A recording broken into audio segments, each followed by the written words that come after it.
ठाकुर जी सब, और जैसे ये विचार आता है तो विश्वास भी उतना ही दृढ़ हो जाता है कि ठाकुर जी सब देख लेंगे, जो होगा सब मंगल होगा।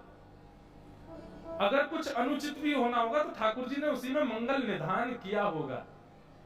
ऐसा विचार, ऐसा भाव रखो ठाकुर जी के प्रति।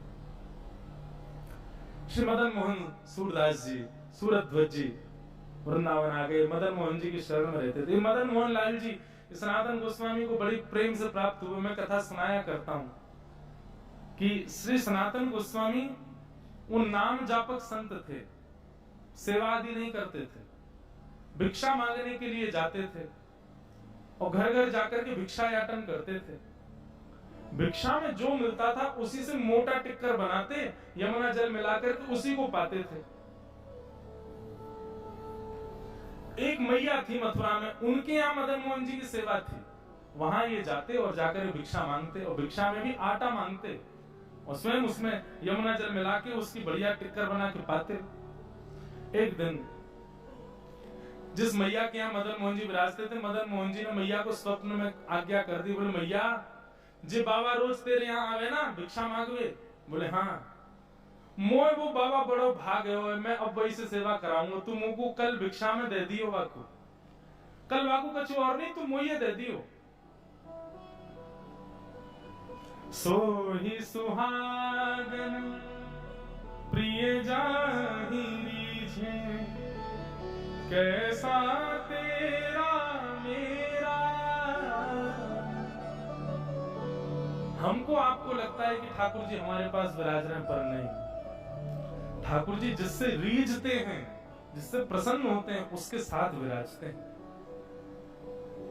कभी कभी प्रसन्न हो जाया करो इस भाव को सोच करके कि मेरे साथ ठाकुर जी, इसका मतलब मुझसे किंचित प्रसन्न तो है, इसीलिए मेरे साथ।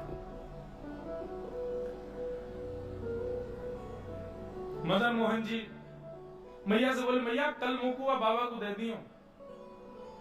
मैया तो बहुत रोई, बोले ठाकुर जी मेरी सेवा में कोई कमी? बोले नहीं, सेवा में कोई कमी नहीं है मैया, लेकिन अब तेरो समय है गयो, तू पधार जाएगी कछु दिना बाद, फिर मैं कहां जाऊंगो? वो बाबा कल आवेगो, तू वो बाबा को दे दियो, तेरी सेवा पूर्ण है गई मैया, 80 वर्ष की है गई, अब तेरे बाट निहार रहे हैं, तू अब वैकुंठ को जाइयो, मोकुआ बाबा को दे जा। तो को अच्छा लगेगा, तेरे काउ दिना प्राण निकल जाए और मैं अकेले यहाँ बैठा रहूं, फिर कोई वाद विवाद आकर के कोई मुंह को छीन के ले जाए यहाँ से और फिर विवाद हो, वहां से बढ़िया मैं स्वयं आज्ञा कर रहा हूं, तो मेरी सेवा का बाबा को दे जा, मैं वही के यहाँ रहूंगा। अब मैया ने ठाकुर जी की बात स्वीकार कर ली। बोले ठीक है ठाकुर जी। बंधु एक बात भी याद रखिएगा, ठाकुर जी सदा अर्चक के रूप में हमारे साथ नहीं रहते, वो अपने अर्चक बदलते हैं। निश्चित है आज श्री गिरधर लाल जी मुझसे सेवा करा रहे हैं, कुछ वर्ष बाद वो अपना अर्चक दूसरा ढूंढेंगे, भले ही मेरे परिवार से ढूंढे, लेकिन सेवा तो जाएगी, किसी अन्य के पास जाएगी। ठाकुर जी का ये रूप है संयोग और वियोग। आपको संयोग दे रहे हैं, इसका मतलब किसी को वियोग देकर के आए हैं, और जब आपसे दूर जाएंगे किसी को संयोग देने तो आपको वियोग देंगे। तो वियोग आत्मा और संयोग आत्मा ये दोनों ठाकुर जी का स्वभाव है, और यही करते हैं ठाकुर जी। मैया दूसरे दिन सनातन गोस्वामी आए तो अपने ठाकुर जी को लिए खड़ी, रोते रोते बोली बाबा ले जाओ मेरे ठाकुर जी को। बाबा बोली अरे मैया भिक्षा चाहिए, आटा दाल चावल तुझे का ठाकुर जी क्यों दे रही हो? बोले नहीं बाबा आपसे प्रसन्न है क्या ठाकुर जी? मुझे सपनों में आके बोले मैं तो बाबा के यहाँ रहूंगा, मेरे ठाकुर जी को ले जाओ। बाबा बोले मैया छोटी सी परन कुटी में रहूं मैं, तुम्हारो राज ठाट को लाला है, सुबह उठते ही दूध पीवे, प्रेम से भोजन पावे, 56 भोग लगावे, मेरे पास इतनी व्यवस्था ना है, मैं कैसे करूंगा सेवा?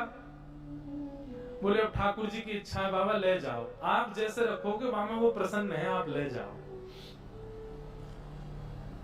सनातन गोस्वामी ठाकुर जी को लेकर के अपनी कुटिया में आ गए, और उनका तो सामान्य सा भोजन था, वो तो आटा में ब्रजवासी के यहाँ के भिक्षा के आटे में यमुना जल मिला के टिक्कर बना के पाते थे। बढ़िया सुंदर टिक्कर बनाया, ठाकुर जी के आगे धर दिया। बोले लाल जी मेरी गलती नहीं है, आप स्वयं राजस्थान छोड़ करके कुटिया में पधारो। बताओ दुनिया के लोग कुटिया से महलों में जाते हैं, बारे ठाकुर महल छोड़ के कुटिया में आए हो है, सेवा के काजे। अब पाओ ये मोटे मोटे टिक्कर ही पाने पड़ेंगे, यहाँ पे और व्यवस्था तो है नहीं। ठाकुर जी को भोग पधरा दिया। 10-5 दिन सेवा चली, कोई दिक्कत नहीं। 10-5 दिन बाद ठाकुर जी उनके ध्यान में प्रकट हो गए और प्रकट होकर के बोले, हे सनातन गोस्वामी, आप सुंदर टिक्कर बनाते हो, हमारी आपसे प्रार्थना है, बहुत बढ़िया प्रसाद बनाते हो, बस एक काम किया करो, थोड़ा सा नमक उसमें डाल दिया करो आटे में, तो नेक टिक्कर नेक स्वादिष्ट रह जाएंगे, तो पावे में नेक सुख मिलेगा। सनातन गोस्वामी बोले, हमको तो ऐसे ही पाने का अभ्यास था, लेकिन अब ठाकुर जी आपकी इच्छा है तो फिर ठीक है, कल से भिक्षा में नमक ले आया करूंगा। और अगले दिन से नमक आने लगा। अब मतलब क्या है, नमक आ गया तो इसका मतलब ये है कि ठाकुर जी चटोर हैं, अब तो 56 भोग आएगा, धीरे धीरे सब आ जाएगा। सनातन गोस्वामी ने बढ़िया नमक मिला करके टिक्कर बना के ठाकुर जी को पवाया। 10-15 दिन तक ठाकुर जी कुछ नहीं बोले। 10-15 दिन बाद ठाकुर जी फिर प्रकट हो गए। जय जय आज्ञा करो। अब कहा भयो? ठाकुर जी बोले, टिक्कर बहुत बढ़िया बना रहे हो आप, बस एक प्रार्थना है हमारी। बोले कहा? बोले सूखो टिक्कर होगा ना, टिक्कर कहते हैं मोटी मोटी रोटियों को, वो कंडे पे बनती हैं, गोबरी में बनती हैं, हमारे ब्रज में संत जन वही पाते हैं। उससे भूख कम लगती है, एक बार के भोजन में पूरे दिन का निवृत्त हो जाते हैं, तो भजन करने में दिक्कत नहीं होती। ठाकुर जी बोले, तुम मोटी मोटी टिक्करी बना रहे हो, वहां में नमक तो डाल रहे हो, लेकिन रूखो रूखो पा पा के मेरे गले में इर्ज गए हो, मुंह को गले के नीचे सटको ना जाए, आप बस एक कृपा कर दे करो, नेक वहां में घी लगा दे करो। सनातन गोस्वामी बोले, अभी तक आटा आता था, अब नमक आने लगा, अब घी भी लाऊं मैं।